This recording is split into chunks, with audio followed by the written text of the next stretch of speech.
अभी अभी मेरी सास का फ़ोन आया था जो मुझसे कह रही थी कि मुकेश कल ही तुम्हारे पास पहुंच जाएगा। उसकी नौकरी शहर में लग गई है। यह सुनकर मैं कुछ परेशान सी हुई थी क्योंकि मैं अकेली छोटे से फ्लैट में रहती थी और मेरा पति दूसरे देश गया हुआ था। मैं शहर में रहना नहीं चाहती थी क्योंकि मैं गांव से आई थी। सौरभ की नौकरी पहले शहर में ही थी। शादी होते ही वह मुझे भी शहर ले आया, लेकिन फिर उसकी कंपनी वालों ने उसे दूसरे देश भेज दिया। मैंने उसे बहुत कहा कि मुझे गांव में वापस भेज दो, मैं अपने ससुराल में रह लूँगी, लेकिन वह कहने लगा नहीं तुम मेरे इसी फ्लैट में रहोगी। पिछले 3 महीने से मैं अकेली ही फ्लैट में रह रही थी। अब तो मेरी आस पड़ोस के लोगों से अच्छी खासी जान पहचान हो गई थी। दिल भी लग चुका था, लेकिन अपने देवर के आने का सुनकर मैं परेशान हो गई थी। अगर मेरा पति यहाँ होता तो मुझे कोई चिंता ना होती, लेकिन देवर का यहाँ मेरे साथ अकेले रहना मुझे कुछ ठीक सा नहीं लग रहा था। लेकिन मैं अपनी सास को मना भी नहीं कर सकती थी। रात को जब सौरभ का फ़ोन आया तो मैंने उन्हें सास की बात बता दी। वह कहने लगे यह तो अच्छी बात है, भाई रहेगा तो मुझे तुम्हारी भी चिंता नहीं रहेगी। मैंने कहा सौरभ, लेकिन मैं कैसे अकेले उसके साथ एक घर में रह सकती हूँ। मेरी बात सुनकर वह गुस्से से उखड़ गया। कहने लगा क्या मतलब है तुम्हारा, वह भाई है मेरा, भला तुम्हें उससे क्या खतरा हो सकता है। जिस गुस्से और ख़तरनाक शब्दों से उसने मुझे डांटा था, मैं आगे कुछ बोल ही नहीं पाई थी। फ़ोन काट कर मैं लेट तो गई थी, लेकिन नींद आंखों में नहीं आ रही थी। रह रह कर मुझे गुस्सा आ रहा था। मुकेश का मेरे घर आना और फिर यहीं पर रहना मुझे एक आंख नहीं भा रहा था।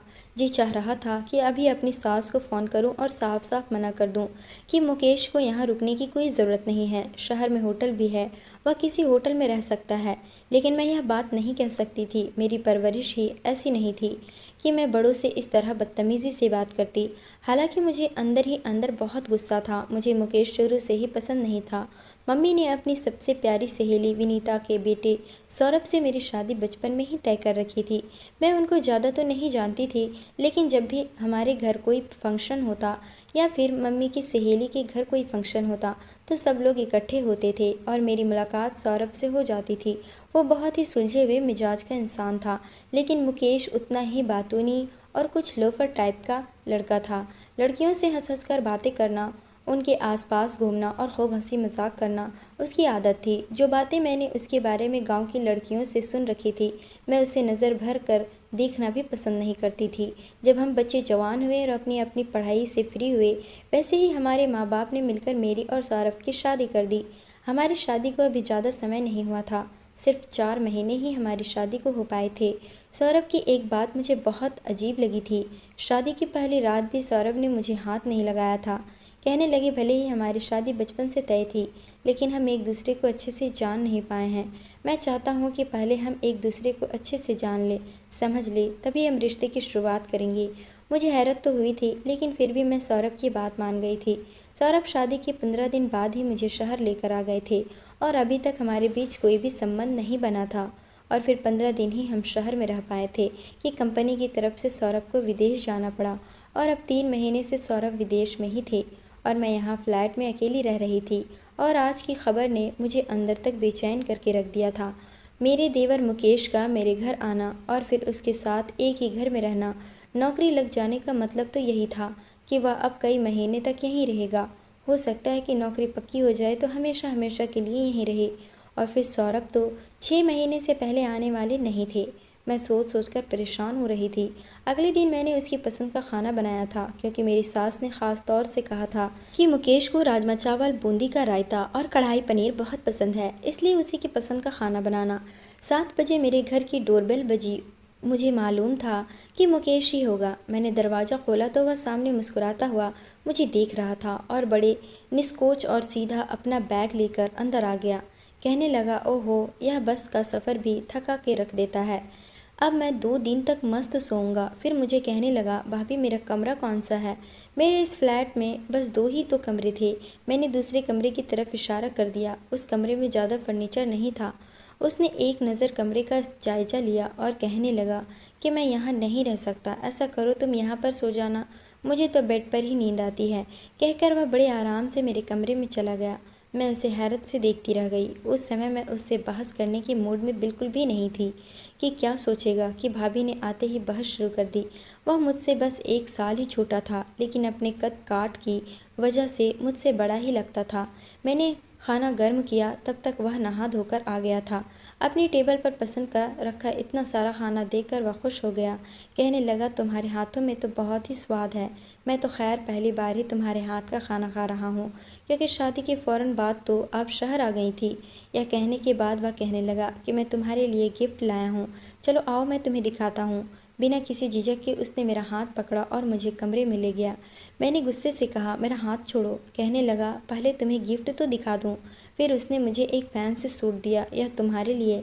मैंने उसके हाथ से सूट लेकर रख लिया, लेकिन जिस तरह का वह लड़का था मैंने यही सोचा था कि मुझे उससे दूरी बनाकर रखना चाहिए, लेकिन मैं नहीं जानती थी कि मैंने अपनी ज़िंदगी को किस नर्क में डाल लिया है। रात को मुकेश कमरे में ही सोया था और मुझे ही ड्राइंग रूम के सोफे पर लेटना पड़ा। मैंने सोचा तो यही था कि अगले दिन उसे कह दूंगी कि मुझे अपने कमरे की आदत है। अगर उसे मुश्किल है तो वह सोफे हॉल में रखकर ड्राइंग रूम को ही कमरा बना ले। न जाने वो कब तक यहाँ रहता, लेकिन सुबह जब मैं उठकर बाहर आई तो वह जा चुका था। लेकिन दोपहर को ही वह बड़ा खुशी खुशी घर में दाखिल हुआ। कहने लगा, मेरी नौकरी पक्की हो गई है, कल से ज्वाइन कर लूँगा। यह कहकर वह बड़े लोफर अंदाज से सोफे पर बैठ गया था और सामने रखी टेबल पर उसने अपने पाँव रख दिए थे। कहने लगा, बहुत थक गया हूँ मैं, मुझे एक कप चाय बना दो। मैं उसकी भाभी थी। मैंने उसे चाय बनाकर दे दी और कहा कि मुझे अपने कमरे की आदत है, इसलिए तुम ड्राइंग रूम को अपना कमरा बना लो। लेकिन मैं नहीं जानती थी कि मेरी इस बात को वो इस तरह का जवाब भी दे सकता है। कहने लगा, अगर तुम चाहो तो हम एक ही कमरा एडजस्ट कर सकते हैं। यह सुनकर तो मेरा दिमाग घूम कर रह गया था। मैंने गुस्से से उसे देखा तो वह हंसने लगा। कहने लगा, मैं मजाक कर रहा था। मैं उठकर किचन में जाने लगी तो मुझसे कहने लगा, वैसे तुम गुस्से में बहुत खूबसूरत लगती हो। सच्ची, जब गुस्से के मारे तुम्हारे गाल और नाक लाल हो जाती है तो जी चाहता है कि इन्हें। बात अधूरी ही छोड़कर वह शरारत से मुस्कुराने लगा था। मैं जानती थी कि वह किस टाइप की बातों का आदी है, चाहे सामने वाला उसकी ऐसी बातों से परेशान ही क्यों ना हो रहा हो। वह बाज नहीं आता था। मैं रात का खाना बना रही थी और वह हॉल में बैठा टीवी देख रहा था, लेकिन जिस तरह की वह इंग्लिश मूवी देख रहा था, आवाज़ें मुझे किचन के अंदर तक सुनाई दे रही थी। उसकी बेशर्मी पर मेरा जी चाहा कि उसे खरी खोटी सुना दूं कि उसे तमीज़ नहीं है, घर में उसकी भाभी मौजूद है। लेकिन मैं चुप रही, कुछ कह न सकी। रात का खाना बनाकर मैं अपने कमरे में चली गई। कमरे का हॉल देखा तो मेरा सर घूम गया था। जी चाहा कि अपना सर पीट लूं। पूरे कमरे में उसके कपड़े बिखरे पड़े हुए थे, कहीं तौलिया, कहीं जूते।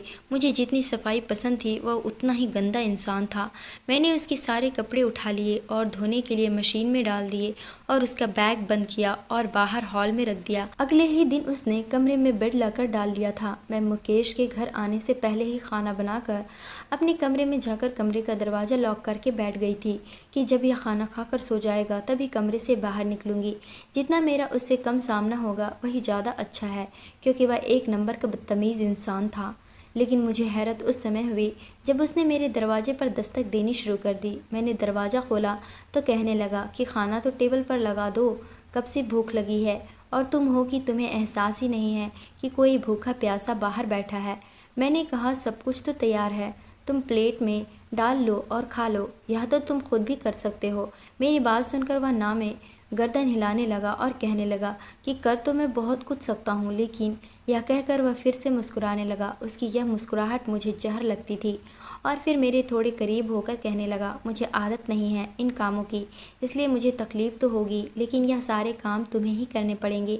चलो जल्दी से आओ और खाना लगाओ, मुझे बहुत भूख लग रही है। मैंने उसे गुस्से से देखा था और किचन में चली गई। खाना गर्म किया और टेबल पर लगा दिया। मैं उसके सामने बैठकर खाना नहीं चाहती थी, इसलिए अपनी प्लेट बनाई और अपने कमरे में जाने लगी तो वह कहने लगा, यह क्या बात हुई, यहाँ मेरे सामने बैठकर खाना खाओ।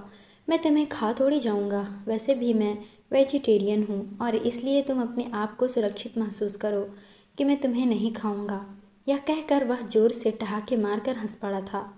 कहने लगा, भाभी हो तुम मेरी, लेकिन ना मुझसे बात करती हो ना कुछ कहती हो। मैं तो बहुत बोर हो चुका हूँ। मुझे तो लगता है कि भाई भी दूसरे देश इसलिए भाग गए हैं क्योंकि तुम उसके साथ भी ऐसा ही व्यवहार रखती होगी, तभी तो जान छुड़ाकर चला गया है तुमसे। उसकी इस तरह की बातों को सुनकर मेरी बर्दाश्त खत्म हुई थी। मैंने कहा, तुम अपने काम से काम रखो तो ज़्यादा अच्छा है। तुम्हें खाना मिल रहा है, बस वह खाया करो। मैं कहाँ बैठी हूँ, क्या करती हूँ, क्या नहीं करती, इससे तुम्हारा कोई मतलब नहीं होना चाहिए। मुझे गुस्से से बोलते देखकर वह फिर से हंसने लगा। कहने लगा, यूँ मत बात किया करो, मैंने यह बात तुम्हें पहले भी बता रखी है कि गुस्से में तुम कुछ ज़्यादा अच्छी लगने लगती हो। काश कि सौरभ की जगह मैं होता तो तुम्हारे साथ। उसकी बात सुनकर मुझे आग सी लग गई थी। मैंने कहा, तुम्हें शर्म नहीं आती इस तरह की बातें करते हुए? वह कहने लगा, कैसी शर्म, जानती हो देवर भाभी में कैसे कैसे मजाक और बातें चलती है। लेकिन तुम तो शायद बहुत ही बोर किस्म की लड़की हो। जरा मेरे साथ वक्त गुजारा करो तो तुम्हें भी अंदाज़ा हो जिंदगी कितनी हसीन है। यह कहकर वह एक के बाद एक रोटी का निवाला मुंह में डाल रहा था। मैं बस उसे हैरत से देख सकती थी। मैंने कहा कि मैं सौरभ से बात करती हूँ, वही तुम्हें तमीज़ सिखाएगा कि भाभी से कैसे बात करते हैं। मुझे लगा था कि इस बात पर वह अपना व्यवहार थोड़ा ठीक कर लेगा, लेकिन ऐसा नहीं हुआ। उसे तो जैसे किसी बात की परवाह ही नहीं थी। मैंने फ़ोन पर सौरभ को मुकेश के बारे में सब कुछ बताया, लेकिन सौरभ भी अजीब इंसान था। कहने लगा कि तुम गलत सोचती हो, वह ऐसा नहीं है। उसे अपने भाई पर न जाने क्यों इतना भरोसा था। एक शाम जब मुकेश ऑफिस से घर आया तो कहने लगा, सुनो मेरे सर में बहुत तेज़ दर्द है, ऐसा करो मेरे सर की हल्की हल्की मसाज कर दो, उसके बाद ही मैं खाना खाऊंगा। मुझे उसकी बात पर गुस्सा आ गया। वह तो ऐसे हक जताकर बात करता था जैसे वह मेरा पति हो और मैं उसकी पत्नी हूँ। आज तक उसने कभी मुझे भाभी कहकर नहीं बुलाया था। मैंने कहा, तुम कोई पेन किलर खा लो और थोड़ी देर बाद खाना खा लेना, जब सर का दर्द रुक जाए तब। लेकिन वह भी जिद पर आ गया। कहने लगा, नहीं, तुम ही मेरे सर की मसाज करोगी, तभी मेरे सर का दर्द ठीक होगा, वरना मैं खाना खाऊंगा, नहीं तो मैं भूखा ही सो जाऊंगा। मजबूरन मैं उसके कमरे में तेल की शीशी लेकर चली गई और उसके सर पर तेल से हल्की हल्की मसाज करने लगी। वह बेड पर लेटा हुआ था और मैं उसकी दूसरी साइड पर बैठी उसके सर की मसाज कर रही थी। वह मुझे एक तक देखे जा रहा था। एक दो बार मेरी नज़रें उसकी नज़रों से टकराई तो उसकी आंखों में बेशुमार शरारत भरी हुई थी। मुझे उसके इस तरह देखने पर गुस्सा आने लगा। मैंने कहा, तुम आराम से मसाज करवाओ और अपनी आंखें नीचे रखो, तुम मुझे यूं घूर घूर कर क्या देख रहे हो? मेरी बात सुनकर वह जोर से हंस पड़ा। कहने लगा, देख रहा हूँ तुम कितनी मासूम और प्यारी हो, तुम्हें देखते ही मेरा दिल मेरे बस में नहीं रहता। मैंने गुस्से से तेल की बोतल वहीं रखी और कमरे से निकलने लगी। पीछे से मुझे उसकी हंसी सुनाई दी। कहने लगा, अरे मैं तो मजाक कर रहा था, तुम तो नाराज़ हो गई, मसाज तो कर दो, सच में बहुत मज़ा आ रहा था। मैंने उसकी एक न सुनी और कमरे से बाहर निकल आई। दरवाज़ा बंद करने से पहले मैंने कहा कि खाना टेबल पर लगा दिया है, खा लेना, मैं सोने जा रही हूँ। मैं अपने कमरे में आकर दरवाजे का लॉक लगाकर अपने बेड पर लेट चुकी थी। हालांकि मेरे कान बाहर की तरफ ही लगे हुए थे। पता नहीं वह खाना खाएगा भी या ऐसे ही भूखा सो जाएगा। मुझे उससे लाख नफरत थी सही, लेकिन मैं नहीं चाहती थी कि वह भूखा सोए, इसलिए मेरे कान बाहर की तरफ लगे हुए थे। लगभग आधे घंटे के बाद ही मुझे बाहर बर्तनों के खटकने की आवाज़ आने लगी थी और मेरे दिल को सुकून आ गया और मैं आराम से सो गई थी। रात का ना जाने कौन सा पहर था कि मुझे कुछ अजीबोगरीब सा शोर सुनाई दिया और इसी शोर की वजह से मेरी आँख खुली थी। मुझे लगा जैसे मेरे कमरे की बालकनी में कोई मौजूद है। मुझे किसी के चलने की आहट साफ महसूस हो रही थी। मैं एकदम हड़बड़ा कर उठ बैठी थी। मैं कांपते हाथों से पर्दा हटाकर देखा तो वहाँ दो आदमी मौजूद थे। दोनों के ही हाथ में पिस्तौल थी। मेरा दिल धक से रह गया था। यानी कि हमारे घर में चोर घुस आए थे। चोर मेरे कमरे की बालकनी में थे और मेरे बालकनी का दरवाज़ा मेरे कमरे में खुलता था और चोर कमरे के दरवाजे के ठीक सामने खड़े हुए थे। वह कुछ ही पल के अंदर दरवाज़ा खोलकर अंदर आ सकते थे। मुझे याद नहीं था कि दरवाजे का गेट अंदर से लॉक है या खुला हुआ है और मेरे पास इतना समय भी नहीं था कि मैं जाकर दरवाज़ा चेक करती। अगर मैं दरवाजे तक पहुंचती तब तक वह चोर अंदर आकर मुझे दबोच सकते थे। मैंने भलाई इसी में समझी कि मैंने जल्दी से रूम का दरवाज़ा खोला और बाहर की तरफ दौड़ लगा दिया। कमरे से बाहर निकलने से पहले मैंने कमरे को बाहर से लॉक कर दिया था, लेकिन यह मेरी गलतफहमी थी क्योंकि मेरे कमरे में खिड़की थी और उस खिड़की को अंदर से खोलकर कमरे की कुंडी को बाहर से आसानी से खोला जा सकता था। मैं हड़बड़ाहट में मुकेश के कमरे के दरवाजे को खटखटाने लगी। वह भी गहरी नींद से उठ गया और मुश्किल से ही आंखें खोलकर मुझे हैरत से देखने लगा। मेरे चेहरे की बदहवासी देखकर मुझे पूछने लगा, क्या हुआ है? मैं फौरन से उसे पीछे धक्का देकर उसके कमरे में आ गई। मैंने उसके कमरे का दरवाज़ा अंदर से बंद कर लिया और कुंडी भी लगा दी। यह देखकर वह बहुत हैरान था। मेरी हालात ठीक नहीं थी। डर की वजह से मैं कुछ बोल नहीं पा रही थी। मैंने मुश्किल से कहा कि मेरे कमरे में चोर। मेरी बात यहीं तक पहुंची थी कि कमरे के दरवाजे पर दस्तक हुई। यह सुनकर तो मेरी रही सही, हिम्मत भी जवाब दे गई थी। अपने कमरे की दस्तक की आवाज़ सुनकर मुकेश भी घबरा गया था, लेकिन मेरी हालात तो यह थी कि मेरा दिल ही धड़कना बंद हो गया था। और फिर मैं नहीं जानती थी क्या हुआ कि डर के मारे उसके सीने से लग गई और उसके कमर को दोनों हाथों से जकड़ लिया। मैंने कहा, बाहर चोर है, यह लोग मेरे कमरे में थे, मुझे डर लग रहा है। डर के मारे मुझे लग रहा था कि शायद मेरी जान ही निकल जाएगी। मुझे अपनी इस गलती का बिल्कुल भी एहसास नहीं था कि मैं क्या कर रही हूँ। मैं कसकर मुकेश की कमर को जकड़े हुए थी और उसके सीने से लगी डर के मारे मैं कांप रही थी। शायद मैं बहुत ज़्यादा डर चुकी थी। कमरे में दोबारा से दस्तक होने लगी। बाहर जो भी था वह कहने लगा कि दरवाज़ा खोलो। मैंने मुकेश से कहा कि दरवाज़ा मत खोलना या हम दोनों को मार डालेंगे। मैंने उनके हाथों में बंदूक देखी है। मैं उसके सीने से लगी यह सब कह रही थी। वह मुझसे कहने लगा कि तुम परेशान मत हो, यह लोग अंदर नहीं आ सकते, दरवाज़ा लॉक है। उसने मुझे खुद से दूर करना चाहा, लेकिन मैं डर के मारे उसके सीने से लगी रही। वह मुझे अपने साथ लगाए बेड तक ले आया, फिर मुझे बेड पर बिठाया, खुद भी मेरे बराबर में बैठ गया। कहने लगा, डरो मत, मैं हूं ना। दरवाजे पर फिर से दस्तक हुई थी। इस बार बहुत ही तेज आवाज़ में एक आदमी ने कहा कि दरवाज़ा खोलो वरना हम दरवाज़ा तोड़ देंगे। यह सुनकर मैं उसका हाथ अपने दोनों हाथों में जकड़ लिया। शायद हमारी किस्मत ही ख़राब थी कि हम दोनों का फ़ोन ही हमारे पास नहीं था। मैं बदहवासी से भागते हुए अपना फ़ोन अपने कमरे में ही छोड़ आई थी और मुकेश ने अपना फ़ोन बाहर हॉल में चार्जिंग पर लगाया हुआ था, क्योंकि मुकेश के कमरे में बोर्ड तो था लेकिन फ़ोन रखने की कोई जगह नहीं थी। इसलिए सोने से पहले मुकेश अपना फ़ोन हॉल में ही चार्जिंग पर लगा देता था। मैंने कहा, तुम बाहर नहीं जाओगे? वह कहने लगा, यह मेरा कुछ भी नहीं बिगाड़ सकते, मेरा हाथ छोड़ो। यह कहकर उसने अपना हाथ मेरे हाथ से छुड़ा लिया। उसके बाद उसने एक दराज से पिस्टल निकाली। यह देखकर तो मेरा दिल जैसे थम सा गया था। मुझे यह डर लगने लगा कि कहीं वह आपस में भिड़ न जाए, कहीं वह लोग उसे ही गोली न मार दे। फौरन से उठकर मैं मुकेश के पास आ गई। मैंने कहा, यह तुम क्या कर रहे हो? कहने लगा, मैं कोई डरपोक दिल थोड़ी हूँ, उनका मुंह तोड़ना अच्छे तरीके से जानता हूँ, बस तुम कमरे से बाहर मत निकलना। मैं रोने लगी और उसे कहने लगी कि भगवान के लिए तुम कहीं मत जाओ, यह न हो कि वह तुम्हें मार डाले। वह कहने लगा कि तुम परेशान मत हो, अगर हम यहाँ कमरे में ही बैठे रहें तब भी वह लोग कमरे का दरवाज़ा खोलकर अंदर ज़रूर आएंगे, इसलिए हमें हिम्मत से काम लेना होगा। मुझे लड़ना भी आता है और गोली चलाना भी। यह कहकर वह कमरे से बाहर चला गया। मैंने कमरे का दरवाज़ा बंद कर लिया। फिर मुझे बाहर बहस की और चीख पुकार की आवाज़ें आने लगी थी। मेरा दिल डर की वजह से थर थर काँप रहा था। ऐसा लग रहा था जैसे वह लोग आपस में लड़ रहे हैं और मेरा दिल अंदर ऐसे धड़क रहा था कि जैसे किसी बेलगाम घोड़े की तरह से भाग रहा हो।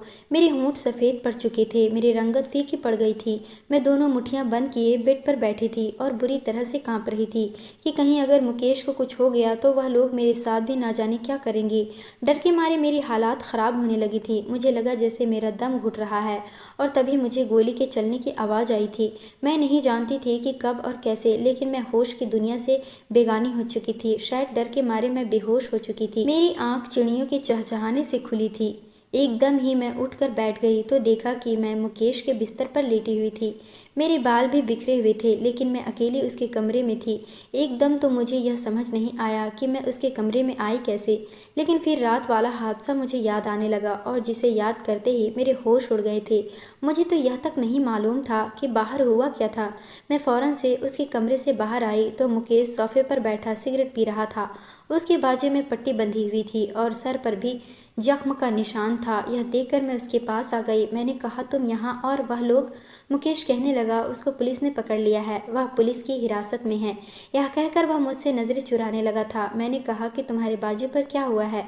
वह कहने लगा कि लड़ाई के दौरान उन लोगों ने मुझ पर गोली चलाई थी, लेकिन वह मेरे बाजू से छूकर गुजरी थी, इसलिए मैं हॉस्पिटल में पट्टी करवा कर आया हूँ। तुम शायद बेहोश हो गई थी, इसलिए तुम्हें किसी चीज़ की खबर नहीं थी, लेकिन अब तुम बिल्कुल भी चिंता मत करो, सब कुछ ठीक है। वह मुझसे नजरें चुराए बातें कर रहा था। मैंने भी भगवान का धन्यवाद किया कि चलो मुकेश को कुछ नहीं हुआ और वह लोग पुलिस की हिरासत में पहुंच गए थे।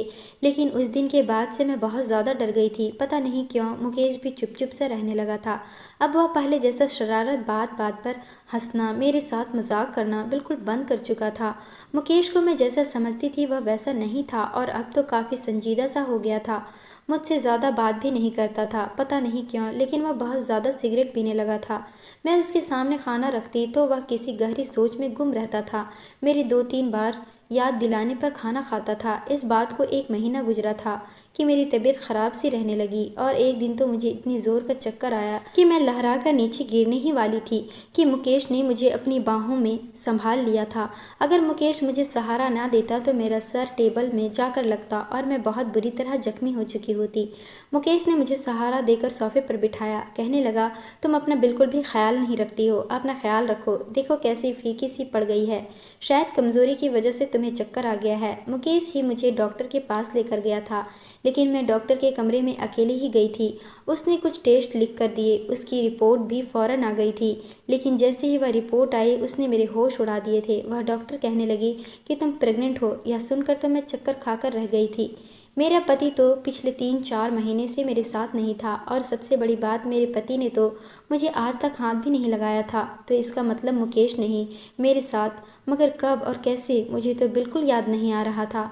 मेरा दिमाग बिल्कुल खाली हो चुका था। मैं सोच सोच कर परेशान थी कि उसने मेरे साथ ऐसा कब किया, क्योंकि ना तो मैं किसी नशे की दवाई ले रखी थी, ना ही मुझे कोई ऐसी नशीली चीज़ खिलाई गई थी। फिर मैं प्रेग्नेंट, मुझे याद आने लगा कि जिस दिन हमारे घर चोर घुस आए थे मैं डर की वजह से बेहोश हो गई थी और उसके बाद से मुकेश का रवैया भी बिल्कुल बदल गया था। वह खोया खोया सा रहने लगा था और बिल्कुल चुप सा हो गया था। कहीं उसी रात तो मुकेश ने मेरे साथ, इस सोच ने तो मेरे होश गुम कर दिए थे। उसने मेरी बेहोशी का नाजायज फ़ायदा उठाया था, वह भी ऐसे वक्त पर जब मुझे उसके सहारे की ज़रूरत थी। मैंने अपने बहते आंसू पोंछे और डॉक्टर के कमरे से बाहर आ गई। वह सामने ही बैठा हुआ था। मुझे देखकर मेरे पास आ गया। कहने लगा, क्या हुआ डॉक्टर, क्या कह रही है? मैं उसे क्या जवाब देती। मैंने उसे कुछ नहीं कहा। मैंने सोचा था कि घर जाकर उसे पूछूंगी कि उसने मेरे साथ ऐसा क्यों किया।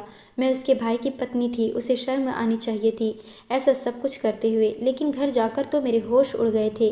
सामने ही सौरभ खड़े मुस्कुरा रहे थे। कहने लगे, कैसा लगा मेरा सरप्राइज? मैं देखकर दंग रह गई थी। मेरा दिल धक से रह गया था। लेकिन मैंने देखा कि सौरभ को देखकर मुकेश कुछ ज़्यादा ही परेशान सा हो गया था। मैं सौरभ के पास चली गई। उस समय मैं इस कदर अंदर से दुखी और टूटी थी कि मुझे कुछ समझ नहीं आ रहा था कि क्या करूं। मैं सौरभ के साथ लगकर रोने लगी कि उन्हें कैसे बताऊं कि उनके भाई ने मुझे बर्बाद कर दिया है। मैं तो मुश्किल समय में उसके पास इसलिए गई थी कि मुझे लगा था कि वह मुझे पनाह देगा, लेकिन मैं नहीं जानती थी वह मुझे बर्बाद करके रख देगा। सौरभ मेरा सर सहलाने लगे और कहने लगे, मैं आ तो गया हूँ, तुम्हें तो खुश हो जाना चाहिए, तुम रो क्यों रही हो?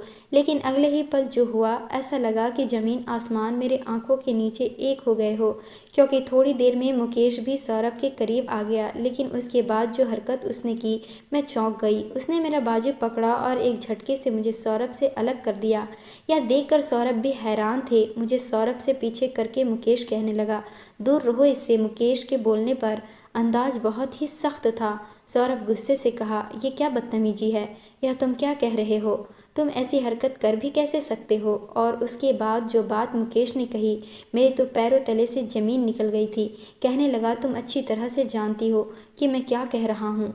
यह मेरी पत्नी है, तुम्हारी नहीं, और यह बात तुम्हें भूलना नहीं चाहिए। इसलिए तुम मेरी पत्नी हो, अपने आप से दूर ही रखो, उसके करीब जाने की कोशिश भी मत करना। मुकेश के मुंह से यह शब्द सुनकर मैं हैरत से कभी मुकेश का तो कभी सौरभ का मुंह देख रही थी। मुकेश के मुंह से यह बात सुनकर मुझे लगा कि शायद सौरभ उसका गला ही दबा देंगे, लेकिन सौरभ ने कुछ भी नहीं कहा, बल्कि सौरभ के चेहरे पर एक मायूसी फैल गई थी। मुकेश कहने लगा, याद है ना कि जब फेरे हुए थे उस समय चेहरे पर सेहरा डालकर तुम्हारी जगह मैंने फेरे लिए थे। पंडित जी ने शादी के जितने भी मंत्र और विधि विधान किए थे, वह सब मेरे और रानी के लिए किए थे। उस समय रानी का हाथ मेरे हाथ में था, तुम्हारे हाथ में नहीं। तुमने तो रानी से शादी करने के लिए मना कर दिया था। हाँ, यह अलग बात है कि मैं यह सब तुम्हारे कहने पर किया था, क्योंकि तुम्हें रानी पसंद नहीं थी। तुम विदेश जाना चाहते थे और वहीं की लड़की तुम्हें पसंद थी और उसी से तुम शादी करना चाहते थे, और जिसकी खातिर तुम हिंदुस्तान छोड़कर वहाँ चले गए थे। यही कहा था ना तुमने कि अभी फ़िलहाल के लिए तुम रानी से शादी कर लो, क्योंकि तुम वापस नहीं लौटोगे, और जैसे ही कुछ साल गुजरेंगे तो फिर तुम रानी को तलाक दे दोगे। यह ड्रामा भी ख़त्म हो जाएगा। मुझे यह बताओ कि तुम वापस क्यों आए हो? तुम्हें तो एक विदेशी लड़की से प्यार हो गया था और तुम उसी से शादी करने वाले थे। फिर तुम अकेले वापस क्यों आए हो? तुमने उस लड़के से शादी नहीं की। मैं तो यह सुनकर अपना गम भूल बैठी थी। यह सब मैं क्या सुन रही थी। सौरभ कहने लगे कि मुझे उस लड़की ने धोखा दिया है, इसलिए मैं वापस लौट कर आया हूँ। इसलिए तुम अब रानी को तलाक दे दो, मैं इससे शादी कर लूँगा। यह सुनकर मुझे लगा जैसे मैं कोई खिलौना हूँ। मैंने कहा, मुझे बताए बगैर कौन से खेल खेले हैं आप दोनों भाइयों ने मेरे साथ। एक दुनिया के सामने मुझसे शादी करता है क्योंकि उसकी माँ ने बचपन से मुझे उसके नाम के साथ बांध रखा था, और फिर मुझे बिना छुए ही इंतज़ार का कहकर दूसरे देश चला जाता है। फिर दूसरा भाई आकर मेरे साथ वक्त गुजारता है, बिना मुझे बताए मेरे साथ रिश्ता बनाता है। मैं तो तड़प रही थी कि देवर के हवस की निशानी अपने शरीर में लिए अस्पताल से वापस आई हूँ, लेकिन मुझे नहीं पता था कि मेरे साथ कौन सा घिनौना खेल खेला गया है। यह बात सुनकर तो मुकेश और सौरभ दोनों ही हैरान हो गए थे। मैं फूट फूट कर रोने लगी। मैंने अपने पर्स से रिपोर्ट निकालकर उन दोनों के मुंह पर दे मारी। सौरभ कहने लगे, यह तुमने क्या किया है, तुम्हें शर्म नहीं आई। मुकेश के शब्द और भी तेज थे।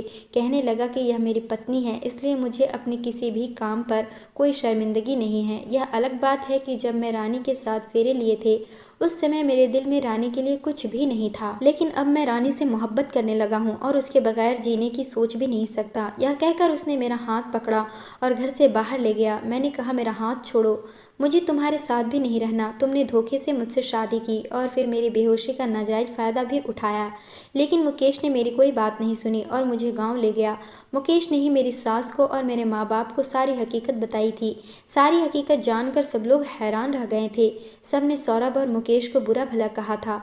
सौरभ से तो मेरी सास ने बात करना ही बंद कर दिया था। सौरभ भी गांव नहीं आए थे, वह अपने इस फ्लैट में रहकर कोई नौकरी करने लगे थे। इधर मुकेश मेरा बहुत ख्याल रखता था, मेरी हर चीज़ का ख्याल रखता, लेकिन मैं उसे सीधे मुंह बात भी नहीं करती थी। वह मेरी किसी भी बात का बुरा नहीं मानता था, मेरा ख्याल रखता रहा। लेकिन 6 महीने बाद ही मैंने एक मरे हुए बच्चे को जन्म दिया। बच्चा समय से पहले ही जन्म लिया था, इसलिए वह जिंदा नहीं था। मैं जब से शहर से गांव आई थी बहुत ज़्यादा परेशान रहती थी, ठीक से खाना भी नहीं खाती थी और बहुत ज़्यादा डिप्रेशन में रहती थी। शायद यही वजह रही होगी कि मैंने बच्चे को समय से पहले ही जन्म दे दिया था। जैसे ही मेरी तबीयत ख़राब हुई थी, मुकेश मुझे शहर की एक सबसे अच्छे हॉस्पिटल में लेकर आया था। मेरी हालात भी ठीक नहीं थी और जब मेरी तबीयत थोड़ी संभली तो मुकेश ने एक DNA रिपोर्ट मेरे सामने रख दी, जिससे यह साबित हुआ कि यह बच्चा उसका नहीं है। वह कहने लगा, जिस रात वो डाकू आए थे उन्होंने मेरे बाजू पर गोली मारी और मेरे सर पर पिस्टल से मारा और मैं बेहोश हो गया था। मैं नहीं जानता कि फिर क्या हुआ था, लेकिन जब मुझे होश आया तो वह दोनों घर से जा चुके थे। कमरे का दरवाज़ा टूटा हुआ था और जब मैं कमरे में आया तो तुम्हारी हालात देखकर मैं समझ गया था कि वह तुम्हारे साथ गलत हरकत कर चुके हैं। तुम बहुत ही गलत हालात में बेड पर लेटी हुई थी। मैंने ही तुम्हारे कपड़े ठीक किए थे। जब तुम्हारी रिपोर्ट मैंने देखी तो मुझे यही ठीक लगा कि मैं तुम्हें अपना लूँ, क्योंकि तुम्हारा इसमें कोई कसूर नहीं था। जो कुछ भी हुआ वह एक हादसा था। मैं पथराई हुई आंखों से कभी उसे देख रही थी तो कभी उस रिपोर्ट को। मुझे समझ नहीं आ रहा था कि मैं चीख मार मार कर आंसू बहाऊं या फिर भगवान का धन्यवाद करूं, जिसे मुकेश के रूप में मुझे इतना अच्छा पति दिया था। मेरी आंखों से आंसू निकलता देखकर मुकेश मेरे करीब आ गया। उसने अपने हाथों से मेरे आंसू साफ किया और मेरा सर अपने कंधे पर टिका लिया। मुकेश का स्पर्श पाते ही मैं और भी तड़प तड़प कर रोने लगी थी। मैंने कहा, मुकेश मुझे माफ़ कर दो, मैं तो तुम्हें बहुत ही नीच इंसान समझ रही थी, लेकिन तुम्हारी जैसी महानता तो मैंने आज तक किसी में नहीं देखी। मेरी वजह से आज तक तुम्हें बहुत दुख पहुंचा है, मुझे माफ़ कर दो मुकेश। धीरे धीरे मेरी पीठ को सहला रहा था। कहने लगा, माफ़ी मांगने की कोई ज़रूरत ही नहीं है। मैंने कभी तुम्हारे बारे में कुछ गलत नहीं सोचा। मुझे पता था जो तुम्हारा व्यवहार मेरे साथ है वह नेचुरल है। कोई भी लड़की ये बर्दाश्त नहीं कर सकती थी जो तुम्हारे साथ हुआ था। मैंने सुकून से आंखें मूंद ली थी। मेरे दिल में मुकेश के लिए ढेर सारा प्यार उमड़ आया था। घर आने के बाद मुकेश ने मेरी बहुत देखभाल की थी। धीरे धीरे मेरी तबीयत संभल गई थी और मैंने उसके बाद खुशी खुशी मुकेश को अपने पति के रूप में स्वीकार कर लिया था। हम दोनों एक दूसरे से इतना प्यार करते हैं कि लोग हमारे प्यार की मिसाल देते हैं। मुकेश की हमराही में मैं बहुत खुश हूँ और खुशी खुशी ज़िंदगी गुजार रही हूँ। दोस्तों, वीडियो कैसा लगा कमेंट करके ज़रूर बताइए। वीडियो को लाइक और चैनल को सब्सक्राइब ज़रूर कर देना।